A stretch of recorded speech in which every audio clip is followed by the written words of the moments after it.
Funding for this program was provided by the Annenberg CPB Project.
In the 18th century, electricity was just a curiosity.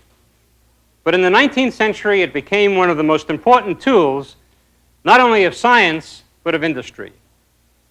And the crucial invention that caused that transformation was made just in the year 1800 by Alessandro Volta, and it was, of course, the electric battery.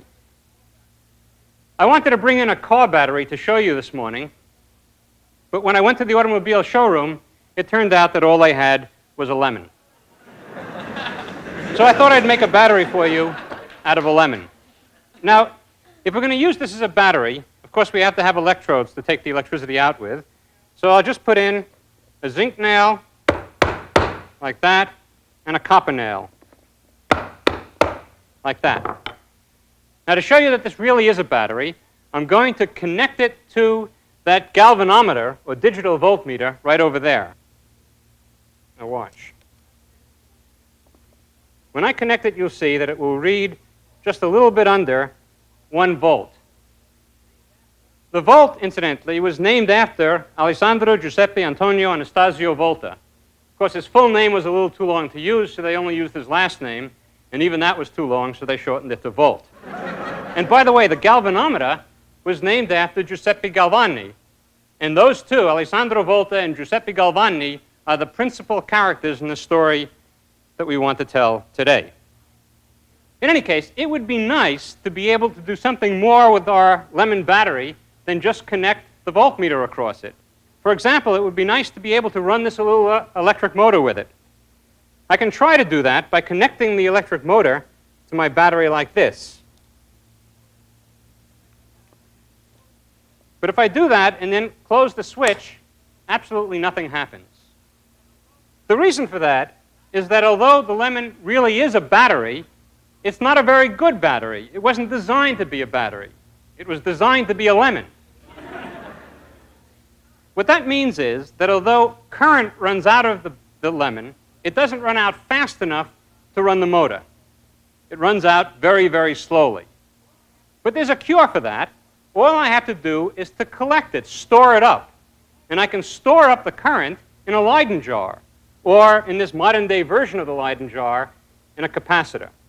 So what I'll do is, first of all, disconnect the motor from the battery for the moment, and instead connect the Leyden jar, or capacitor, to the battery. Now, it'll take a while, but as time goes on, these will charge up, and eventually the voltmeter will reach the reading that it had before. And when that happens, I'll be able to run the motor from the lemon.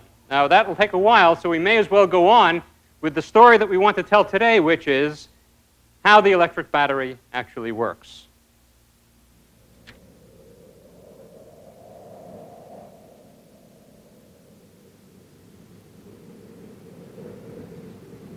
The electric battery. It's been around since the 1800s. In many containers and under a variety of circumstances. But how does it actually work? Or not work, as the case may be.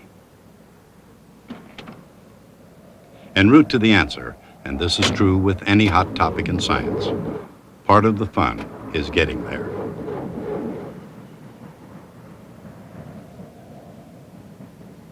And to understand how a battery really works, one way to get started is to make a metal from scratch.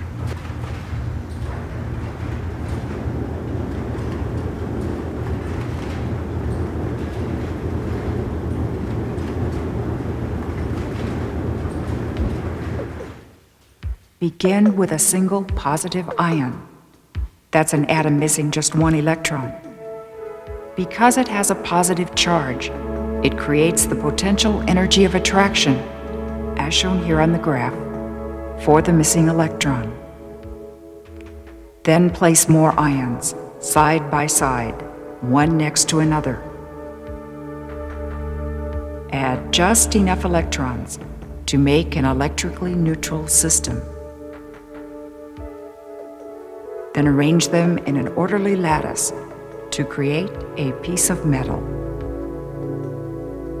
An imaginary test charge would detect no change in potential energy and therefore no force anywhere inside or outside the metal. But a real electron inside the metal is acted on by all the ions and all the electrons except for itself, leaving itself a net potential energy.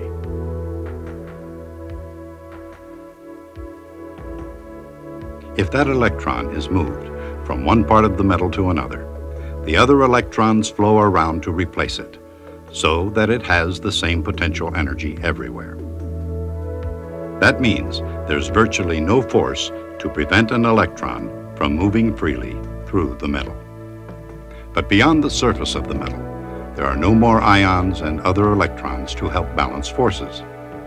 So, to push an electron out of the metal requires a powerful force, creating a real electric potential and leaving a net positive charge on the metal.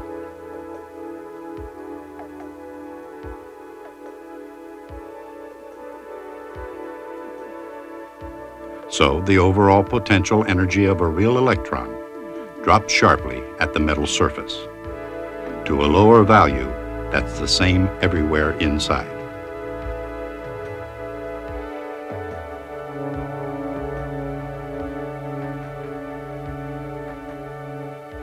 The electrons of a metal also have kinetic energy, but not enough to escape.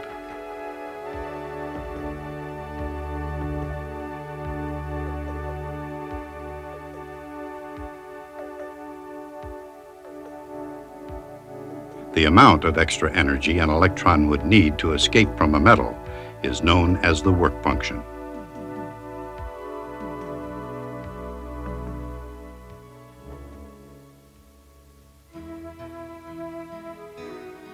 Alessandro Volta came along before anyone was able to construct an electric battery, much less see the inner workings of a metal.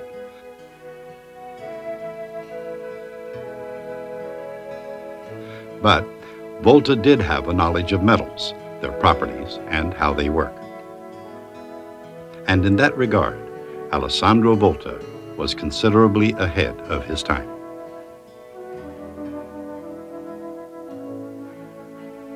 Science was Volta's gift, and he wanted to share it with the world.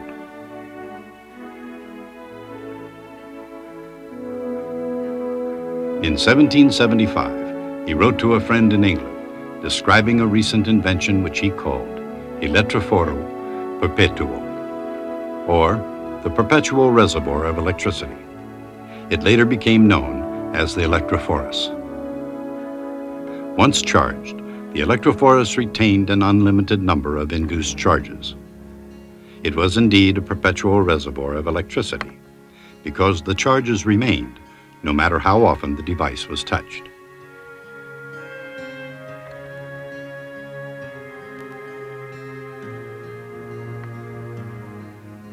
The scientific community hailed Volta's achievement.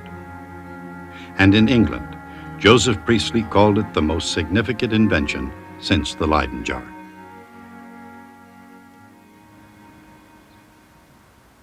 While the invention of the electrophorus gave science an opportunity to advance, it provided its inventor the opportunity to visit some of the countries he'd only known about through correspondence.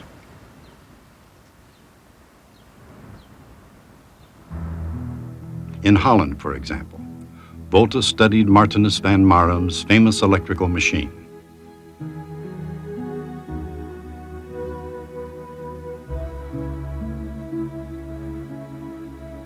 And in France, he was accepted by the avant-garde in both science and the arts.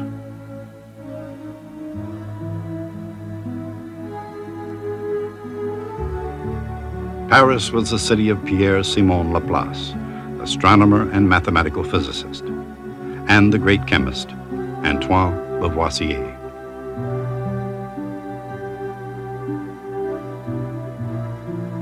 And it was also on a visit to Paris that the colonial printer turned electrician Benjamin Franklin entertained Volta at dinner.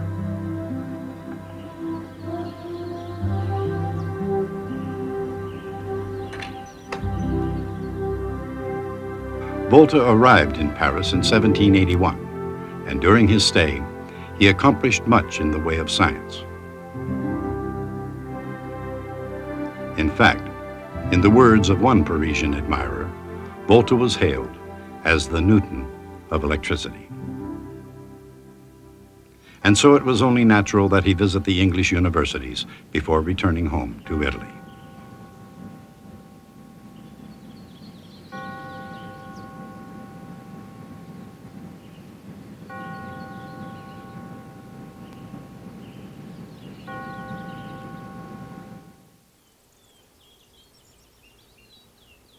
As a scientific celebrity and professor of experimental physics at the University of Pavia, at the age of 46, Volta might have rested on his well-deserved laurels.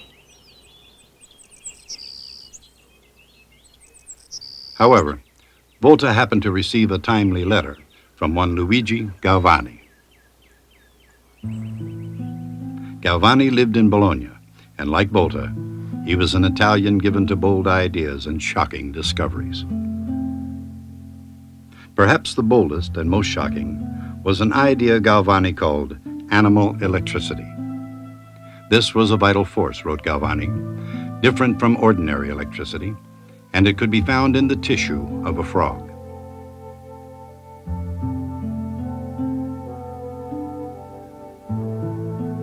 Then as now, an electric impulse causes a frog's leg to twitch.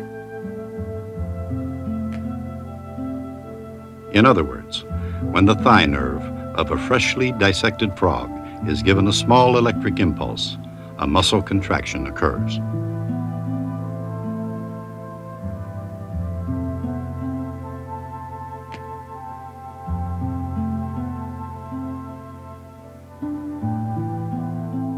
By observing the twitching of a severed frog's leg, Galvani had discovered that those nerve impulses which excite muscles into action are really electrical signals. And those signals, he said, travel everywhere throughout the body.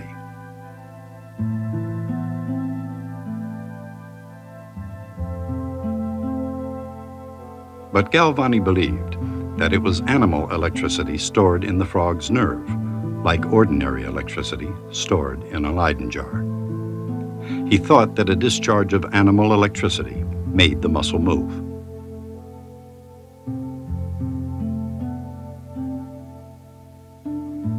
But Volta viewed Galvani's discovery quite differently. Rather than detecting so-called animal electricity in all parts of the body, Volta found the impulse only in the frog's leg. And he reasoned that animal electricity was ordinary electricity, merely a jolt that was generated when two metals in Galvani's circuit happened to come into contact.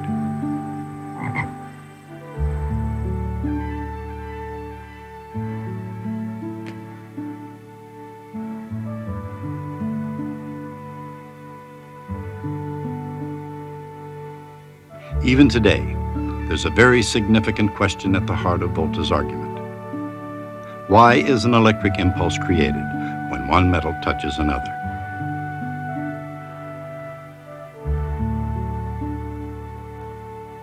Each metal, zinc for example, has a work function that keeps its electrons from escaping. But a different metal, say copper, has a different work function. These differ by the equivalent of about 1 volt of electric potential.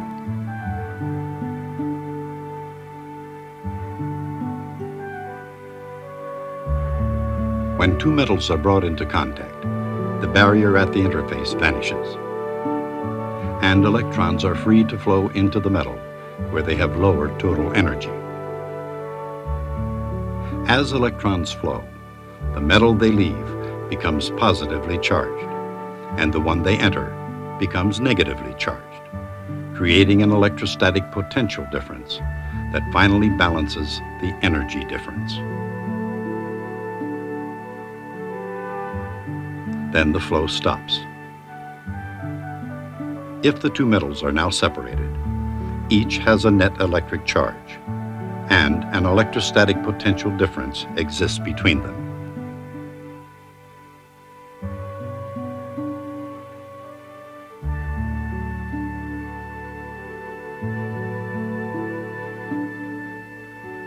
Of course, since the electron hadn't been discovered in Volta's day, he would have to base his argument on different grounds.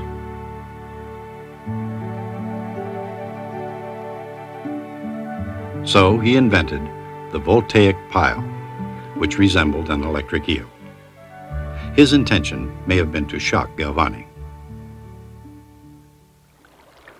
But in any event, one reason the eel produces electricity is because a certain amount of moisture flows between its fin discs and acts as an electrolyte, which is a fluid containing positive and negative ions in solution.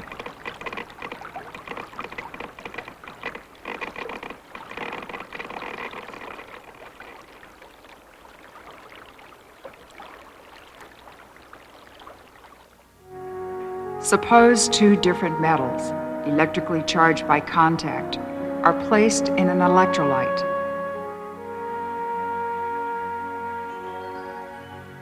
The metal that has extra electrons attracts positive ions from the solution. Whenever positive ions touch the surface, they can extract excess electrons from the metal.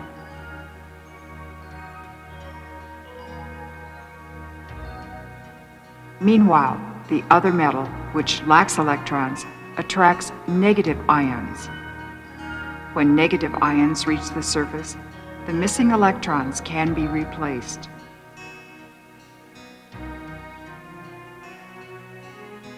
So, the electrolyte tends to drive the metals back to an electrically neutral condition. If they were to make direct contact again, a new surge of electrons would flow because of their difference in work functions.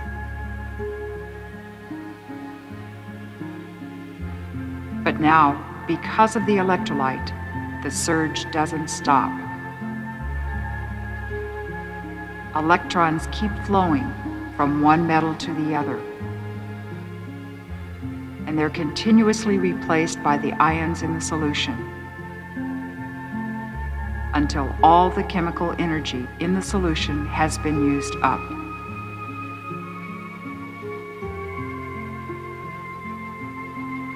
But until that happens, a battery sheds light on both physics and chemistry.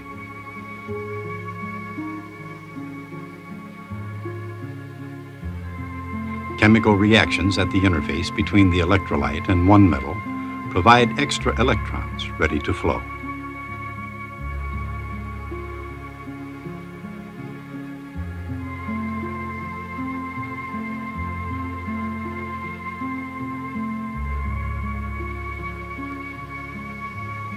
At the point where one metal contacts another, the difference in energy of electrons inside each drives electrons along.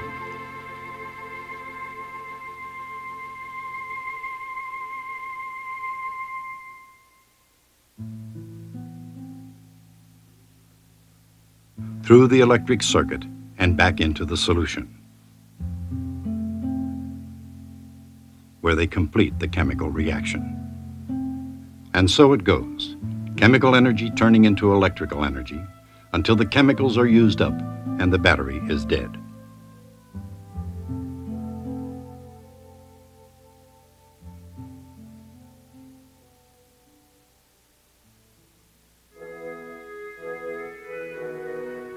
That's the theory behind Volta's invention, and to a certain extent, the reason why the electric battery and the electric eel work the same way.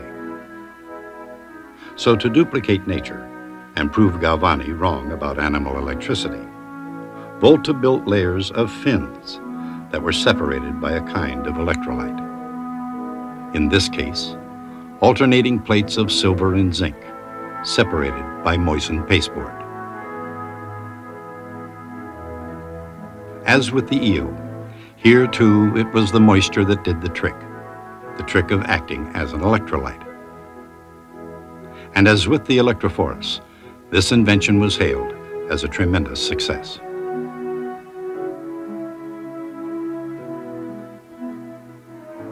For example, Napoleon Bonaparte, an emperor always interested in current events, hailed Volta's invention as the greatest of all time.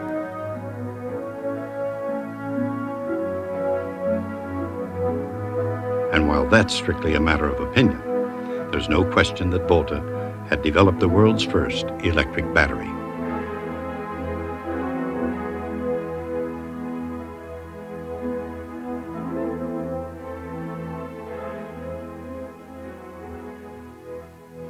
Past or present, two pieces of different metal in an electrolytic solution are the makings of an electric battery. However, to make an efficient practical battery, a little more is needed. In fact, things have come a long way from the days when Volta made stacks of different metals separated by pieces of moist cloth, clay, wood, and skin.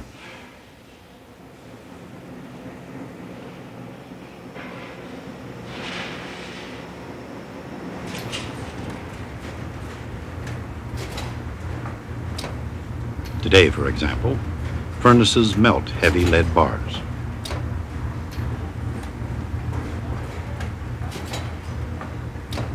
Then, the lead is cast into grids or plates that will serve as electrodes. Here, the plates are coated with a mud paste, a mixture of lead oxide, acid, and water. Filler is added to the batch of mud that goes on the negative plates.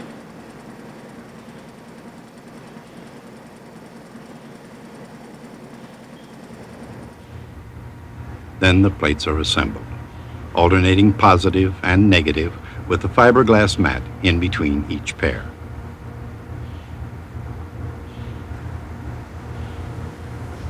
The plates are welded to contacts, placed inside a plastic case, and secured.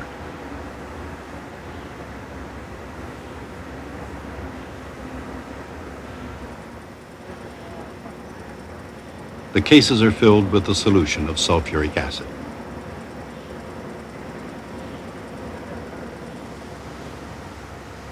And finally, inside their case, the lead plates and the surrounding electrolyte are transformed, at last, into electric batteries.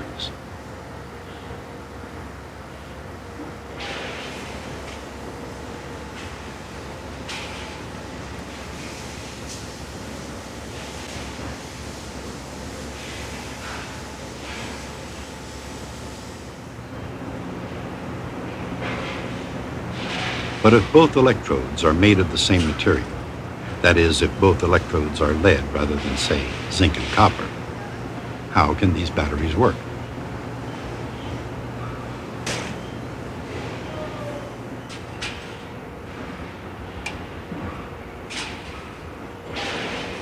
The answer was provided by a French scientist named Raymond Planté, who discovered this new way of making a battery.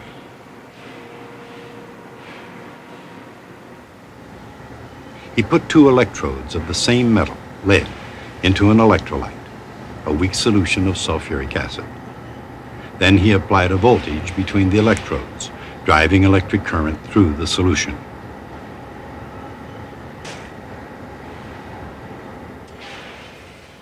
This had the effect of oxidizing one electrode, changing its work function.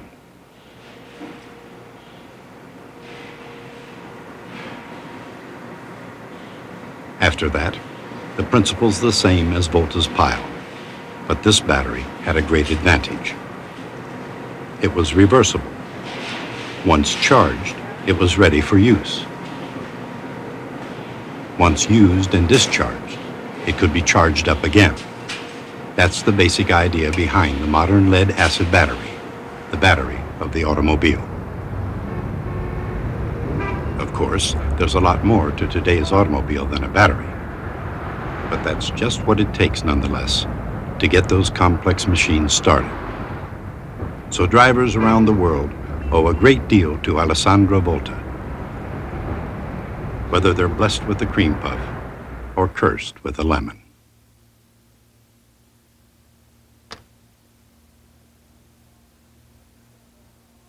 Alessandro Volta's father was one of 4 brothers, all 4 of whom were priests. This was not very promising for the future of the family, and so after 11 years in the priesthood, he quit to propagate the family name. And you can see that he did a very good job of it because we're still using it. He produced 6 children, 3 priests, 2 nuns, and Alessandro. This was a very effective Italian method of birth control. Alessandro, however, was not cut out for the priestly calling. A colleague of his named Lichtenberg said of him that Alessandro understood electricity, the electricity of women. Speaking of electricity, I think the time has come that we can run our electric motor because we've gathered enough charge from the lemon battery.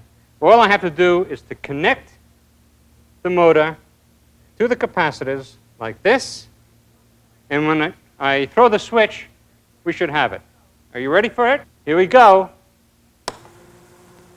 And there it is, lemon power.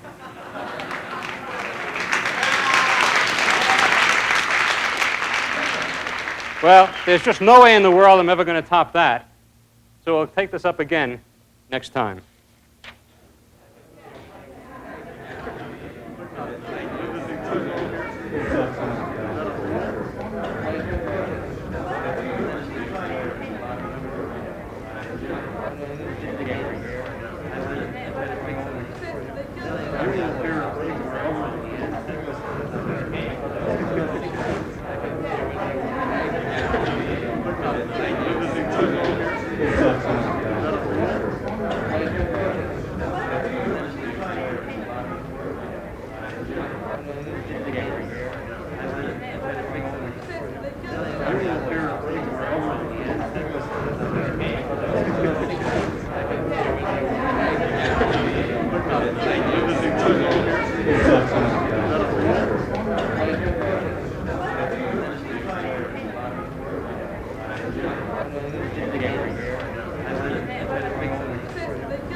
For information on this program and others in the Annenberg CPB collection, call 1-800-LEARNER.